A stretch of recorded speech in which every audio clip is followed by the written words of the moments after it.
വിപുലമായ ഒരുക്കങ്ങളാണ് നടത്തിയിരിക്കുന്നത്. കോൺഗ്രസ് ഭരിക്കുന്ന സംസ്ഥാനങ്ങളിലെ മുഖ്യമന്ത്രിമാർ എത്തും, ചിലയിടങ്ങളിൽ നിന്ന് ഉപമുഖ്യമന്ത്രിമാരും എത്തും. തമിഴ്നാട് മുഖ്യമന്ത്രി എത്തുകയില്ല, അദ്ദേഹം എത്തുമെന്നൊരു സ്ഥിരീകരണം ഇതുവരെയും കൊടുത്തിട്ടില്ല, അവിടെ നിന്നൊരു പ്രതികരണമില്ല. അപ്പം നിലവിൽ എത്തില്ല എന്ന് വേണം മനസ്സിലാക്കാൻ. ഒപ്പം തന്നെ ഈ 1,00,000-ഓളം പേർ പങ്കെടുക്കുന്ന ഒരു വലിയ ചടങ്ങാണ് നിലവിൽ നിശ്ചയിച്ചിരിക്കുന്നത്. അത് കണക്കാക്കിയുള്ള വലിയ സ്റ്റേഡിയം, ഈ സ്റ്റേഡിയത്തിൻ്റെ ഒരു പ്രത്യേകത, ഇപ്പം നിർമ്മിച്ചിരിക്കുന്ന സ്റ്റേജിൻ്റെ ഒരു പ്രത്യേകത, ഇതിനുള്ളിൽ തൂണുകളില്ല. കാരണം എവിടെ നിന്ന് നോക്കിയാലും സത്യപ്രതിജ്ഞ കാണാൻ പാകത്തിന് തൂണുകൾ ഒഴിവാക്കി നിർമ്മിച്ചിരിക്കുന്ന ഒരു വലിയ സ്റ്റേജാണ് ഇപ്പോൾ പ്രേക്ഷകർ കാണുന്നത്. പിന്നെ നമുക്കറിയുന്ന പോലെ ഇതിപ്പം മഴക്കാലമാണ്, അലേർട്ടുകളൊക്കെ ഉണ്ട്. തിരുവനന്തപുരത്ത് അടക്കം അലേർട്ടുകളൊക്കെ നിലനിൽക്കുന്നു.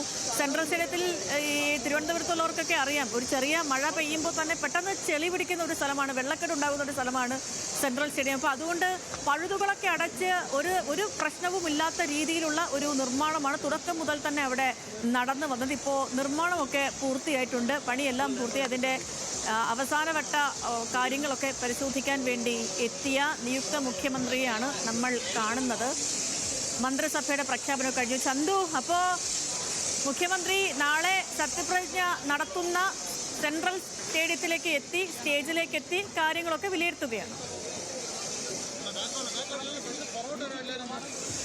ത്തിന് ശേഷം കന്റോൺമെന്റ് ഹൗസിൽ നിന്നും നേരെ നാളെ സത്യപ്രതിജ്ഞ ചടങ്ങ് നടക്കുന്ന സെൻട്രൽ സ്റ്റേഡിയത്തിലേക്കാണ് എത്തിയിട്ടുള്ളത്. അവിടെ ഒരുക്കങ്ങൾ പൂർത്തിയായോ എന്നത് സംബന്ധിച്ചാണ് അദ്ദേഹം വിലയിരുത്തുന്നത്. അദ്ദേഹത്തോടൊപ്പം നിയുക്ത മന്ത്രിയായിട്ടുള്ള PC വിശ്വനാഥ് ഉൾപ്പെടെ ഉള്ളവർ ഉണ്ട്. നാളെ 21 പൂർണ്ണ മന്ത്രിസഭ സത്യപ്രതിജ്ഞ ചെയ്യുമെന്ന് അല്പം മുമ്പ് അദ്ദേഹം വ്യക്തമാക്കിയിരുന്നു. അതിനു വേണ്ടിയിട്ടുള്ള ഒരുക്കങ്ങളും തയ്യാറെടുപ്പുകളുമാണ് സെൻട്രൽ സ്റ്റേഡിയത്തിൽ നടക്കുന്നത്. 12,000-ഓളം പേർക്ക് പാസ് മുഖേനയാണ് പ്രവേശനം അനുവദിച്ചിരിക്കുന്നത്. പൊതുജനങ്ങൾക്കും പ്രവേശനമുണ്ട്.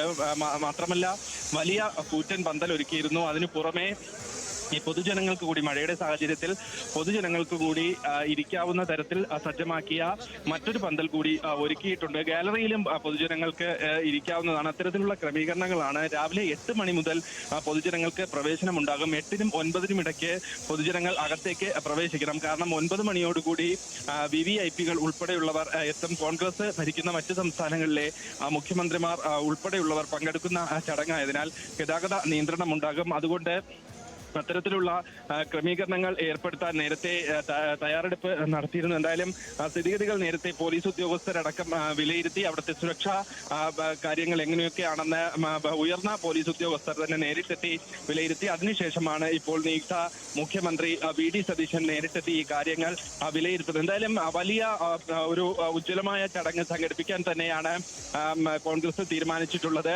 സംസ്ഥാനത്തുടനീളമുള്ള കോൺഗ്രസ് പ്രവർത്തകർ ഈ ചടങ്ങിന്റെ ഭാഗമാകുമെന്ന് മനസ്സിലാക്കാൻ കഴിയുന്നു. ഈ ചടങ്ങിൽ നേരിട്ട്, അതായത് ഈ സെൻട്രൽ സ്റ്റേഡിയത്തിൽ പങ്കെടുക്കാൻ കഴിയാത്തവർക്കായി ഈ പരിസരത്തായി 6 ഇടങ്ങളിൽ പ്രത്യേക LED വാളുകൾ ഉൾപ്പെടെ സജ്ജമാക്കിയിട്ടുണ്ട്. എന്തായാലും നിയുക്ത മുഖ്യമന്ത്രി ഇപ്പോൾ നാളെ പരിസരവും സന്ദർശിക്കുകയാണ്. ശരി, അതിന്റെ ദൃശ്യങ്ങളാണ് പ്രേക്ഷകർ കാണുന്നത്. നിയുക്ത മുഖ്യമന്ത്രി അദ്ദേഹം നാളത്തെ സത്യപ്രതിജ്ഞ നടക്കുന്ന സ്റ്റേജിലേക്ക് എത്തി, സെൻട്രൽ സ്റ്റേഡിയത്തിന്റെ സ്റ്റേജിലേക്ക് എത്തി അവിടെ കാര്യങ്ങളൊക്കെ വിലയിരുത്തുന്നു.